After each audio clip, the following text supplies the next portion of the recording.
Hi guys, welcome back to my channel. My name is Anna. I'm a clinical psychology doctoral candidate and I make videos about real life applications to psychology. So hit like and subscribe if you haven't already. Today we're going to be talking about dealing with jealousy using DBT, Dialectical Behavioral Therapy. If you don't know about this, I have a whole playlist on it. I actually have the last module to film still, but I figured I would make a couple of videos on the emotion regulation, honing in on specific emotions from DBT. So I figured I would do this week on jealousy and envy, and next week on guilt and shame. Because the guilt and shame ones are so intertwined, I may do them in one video, but for this one, do check out the envy video later this week. The manual that helped me create this video is in the description box below.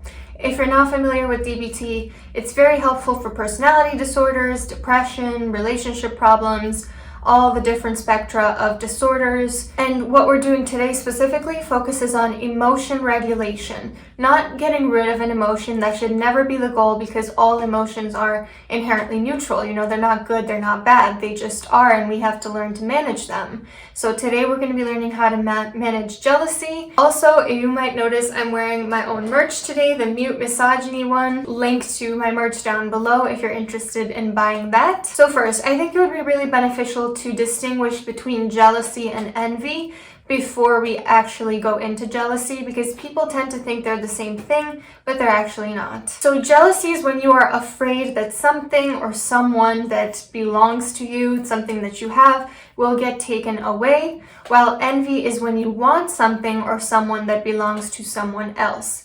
So for example, if Mary wants something that John has, Mary is envious of John, and John is jealous because he worries that she's going to take it away. So if you're mad that someone is prettier, smarter, has something you want, that's not jealousy, it's envy, so keep your eyes peeled for the later video this week. So first, the DBT handbook talks about the experience of jealousy. Words that go hand in hand with jealousy, so these are, depending on context, words that you might hear thrown around if you're someone that gets accused of jealous behavior. Could be words such as cautious, clutching, clinging, defensive, mistrustful, fear of losing someone or something, fear of abandonment, possessive, rivalrous, suspicious, self-protective, wary, or watchful. Events that might prompt you to feel jealous. So remember that emotions are usually something along the lines of an event happens, you interpret it, and you experience biological changes as a result. So focusing first on that initial part, the event. What kinds of events might prompt you to have jealous emotions and interpretations and behaviors? Perception that an important relationship is being threatened or about to be lost. Like for example, if someone is pulling away or being pulled away from you. Someone paying attention to someone you love, like your partner making a close friend in class, let's say. Someone threatening to take away something from you. So this could be someone telling your friend, for instance, that they're going to steal your partner. Someone going after someone that you care about, so someone actually flirting with your partner. Someone ignoring you while paying attention to someone you care about, like for example, someone coming up to you and your friend and ignoring you and only talking to your friend even though you're right there in front of them. Someone being more attractive or outgoing or confident than you in a way that makes you worry that they will take something that you have. So, you know, it's not because of something they have, it's because you worry they're going to take something from you. Because if it were the opposite thing, it would be envy, not jealousy. Being treated as unimportant by someone who you want to be close to, like someone not texting you back for a week. Being treated as unimportant, your partner wanting more space, like for example, if they say they want to go on a break, your partner flirting with someone else or looking at someone else or cheating on you in some way. So perceived or actual betrayal. So those are the events that happen. What about the interpretations of those events? So interpretations of these different events that can prompt jealousy can be that someone you care about no longer cares about you, that you are nothing or worthless or inferior to someone else, fear of abandonment, feeling disrespected, like if your partner is behaving inappropriately, for example. Entitlement, like feeling that you deserve more than what you're getting. The perception that you've been cheated, that no one cares about you, that your rival is a bad person or possessive or competitive or insecure or envious of you. So it seems to me that someone might feel jealous because of two broader reasons: entitlement, or a core belief of not being enough or being worthless. Both of which, you guessed it, are associated with narcissism. So we think of covert narcissism as being kind of this worthless, this very low self-worth that results in over-compromising. And we think of, grandiose or malignant narcissism as that sort of entitlement. But really, both go hand in hand. And that is not to say that if you're watching this and if this resonates with you, that you're a narcissist. Absolutely not. We all experience the wide range of emotions pretty much. So, it's really about within what range. Is this within the normative range, or is this more often and more intense than we would expect to see in a healthy personality? So some biological changes or experiences of jealousy as a result of the event and its interpretation could be breathlessness, heart racing, choking sensation, a lump in your throat, muscles tensing, teeth clenching, becoming suspicious of others, having an injured ego or pride, feeling of rejection, the need to be in control, helplessness, wanting to grasp at what you have, wanting to push away someone or eliminate your rival. For both jealousy and envy, we do see that the biological changes experienced almost mimic kind of panic. Not necessarily a panic attack, but panic symptoms. So what about expressions of jealousy? How do people express that they're feeling jealous? So we talked about event that happens, interpretation of it, biological event or inner experience of the emotion, and now how do we express that emotion? Through either violent or aggressive actions or words, like it could be yelling at someone, trying to physically fight them, saying hurtful things, by attempting to control whoever you're afraid of losing, like, telling them, let's say they have to change workplaces because a coworker they work with is too attractive in your opinion. Could be verbal accusations of disloyalty, like saying, "You're cheating on me, aren't you? Why else would you dress like that?" Spying on someone, interrogating someone, collecting evidence of wrongdoing, like asking around for information, clinging or dependency, so things like not wanting them to ever leave your presence, texting them 24/7 when they're apart, increased demonstrations of love, so things like exaggerated PDA, basically suffocating them with love because you want them to feel it and you want the people around you to see it. And lastly, the after effects of jealousy. It could be narrowing your attention. So if you suspect, for instance, this example that your partner has a crush on someone at work, watching them very intensely at the holiday party, asking around about the specific person. These are all examples of narrowing your attention in on a person. Another after effect can be seeing the worst in others, like assuming that everyone wants to take something from you and no one can be trusted. Being mistrustful across the board, so feeling like there isn't anyone you can trust anymore. Being hypervigilant to threats in your relationship, so for example,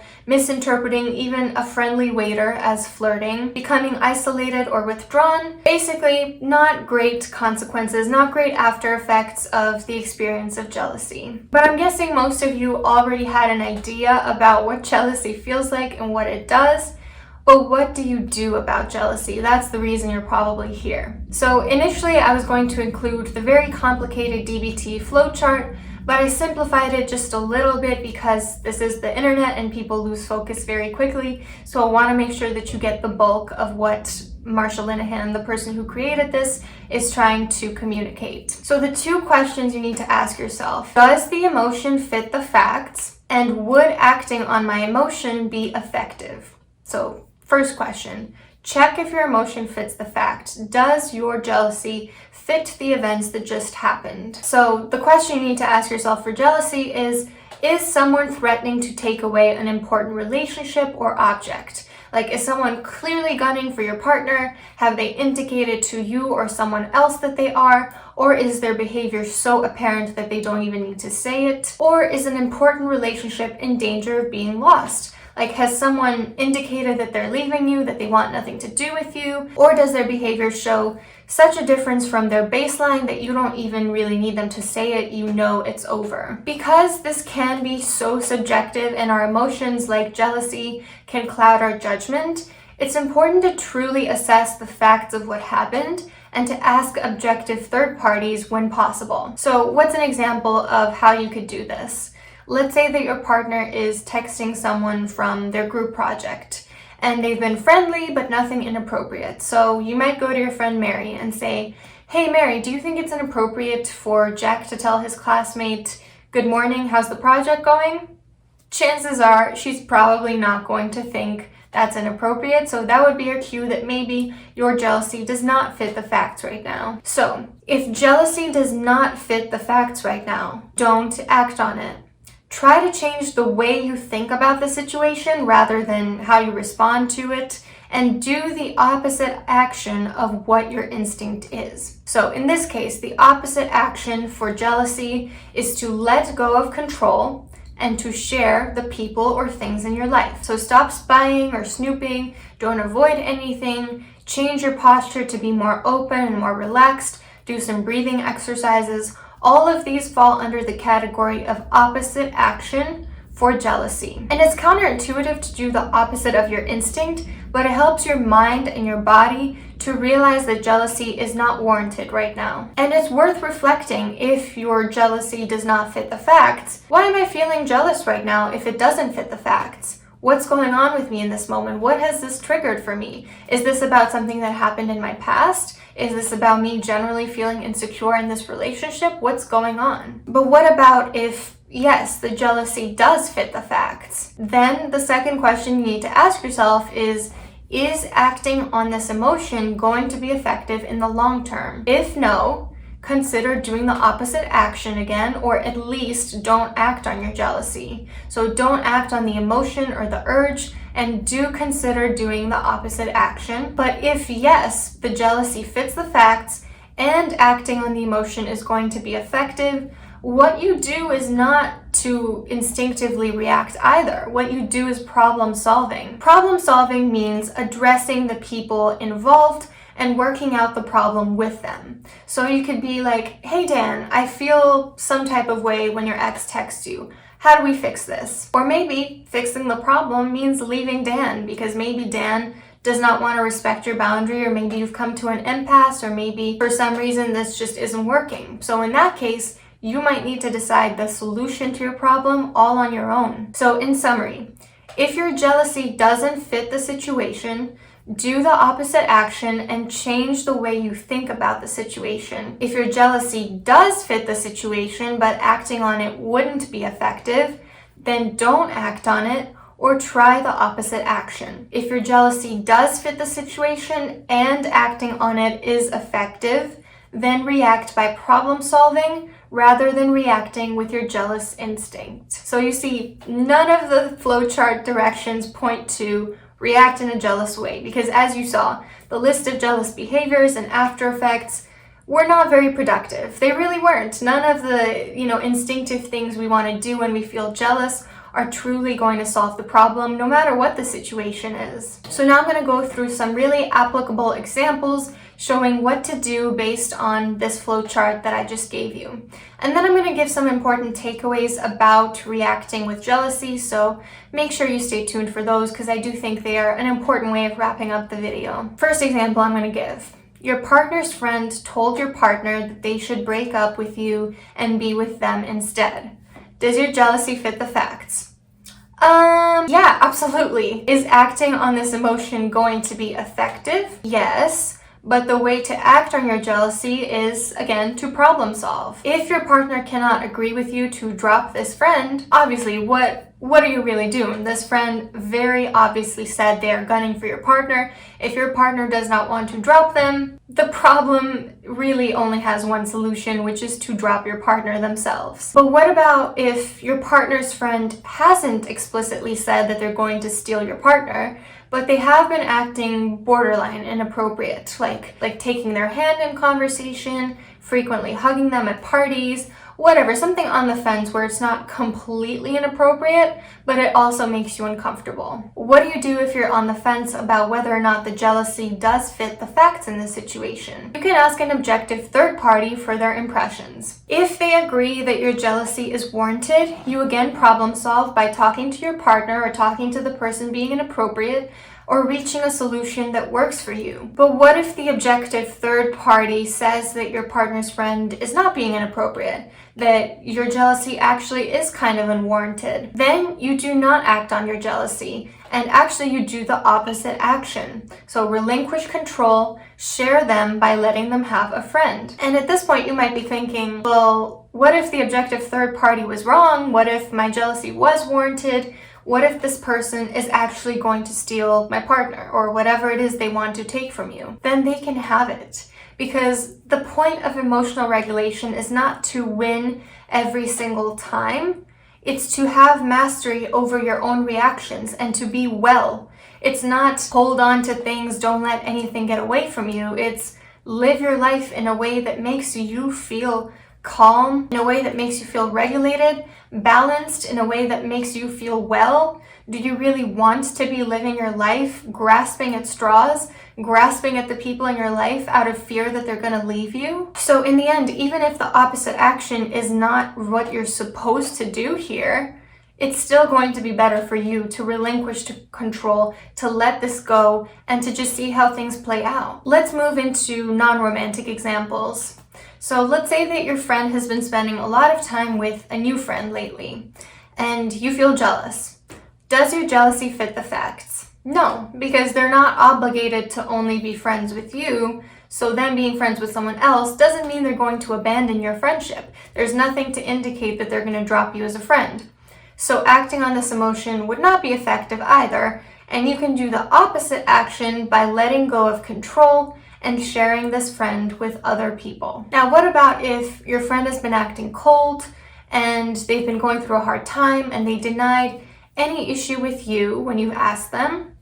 Does your jealousy fit the facts here? Not as of now. So acting on it, again, would not be effective, so do the opposite action instead by giving them some space. And lastly, let's say that you have a TV that personally belongs to you, and your brother has been using the TV a lot to the point where you can no longer have time to use it. Does jealousy fit the facts here? Yes, because something has been taken away from you. You can no longer use your own TV. Is acting on this emotion going to be effective? Yes, otherwise you're never going to get your TV back. So you act on the emotion and you problem solve. Like you make up a TV schedule, you talk to your brother about it, you reach a compromise, or you say, hey, you're not allowed to use it at all. Whatever it is that solves the problem. So here's the bottom line. In all of these examples that I gave, the solution is not tighten the reins around the person you're afraid of losing or fight the person trying to take something away from you. Our instinct is to fight for what's ours because evolutionarily we had to do it in order to survive.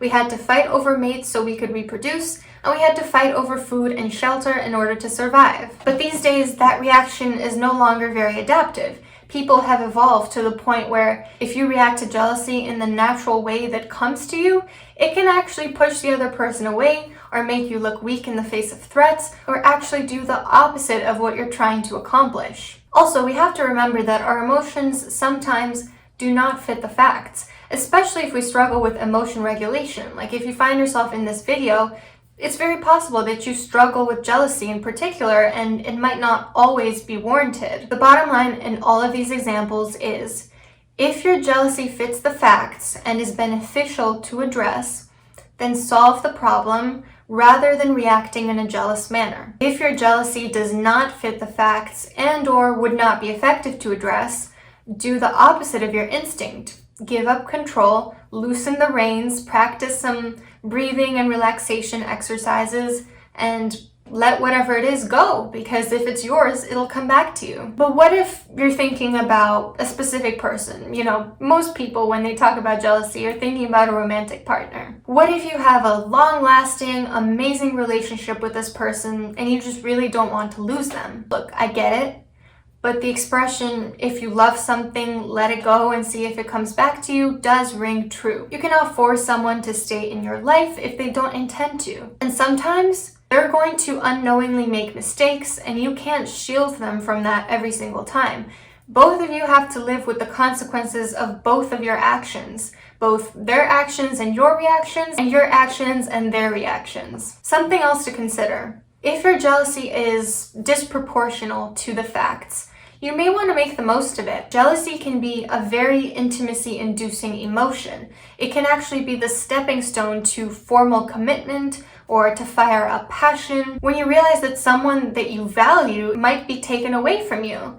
Esther Perel talks about this in her book, A State of Affairs, in which she talks about how sometimes when there's infidelity in a relationship, that can actually make the intimacy and the passion rile up because you realize that your partner is desired by others and that you're afraid of losing them. And she also says, I would recommend an affair as much as I would recommend cancer, which is, just because it could have a positive outcome doesn't mean it's something you should do. So the point is not go make your partner jealous and be okay with your partner doing the same to you. It's realize that you can make the most of this emotion where instead of reacting in a way that's going to push your partner away, you can actually use it to pull them in and to strengthen your relationship. Because when you realize that someone that you care about is valued or wanted by others, you get to be their prize. You get to be the one that they still choose. So try to reframe it in that way. That was all I had for today. Again, make sure to watch out for the one on envy coming later this week. If you have any comments about this topic, any stories, I love to hear them. Put them down in the comments below. Don't forget to hit like and subscribe, and I'll see you soon.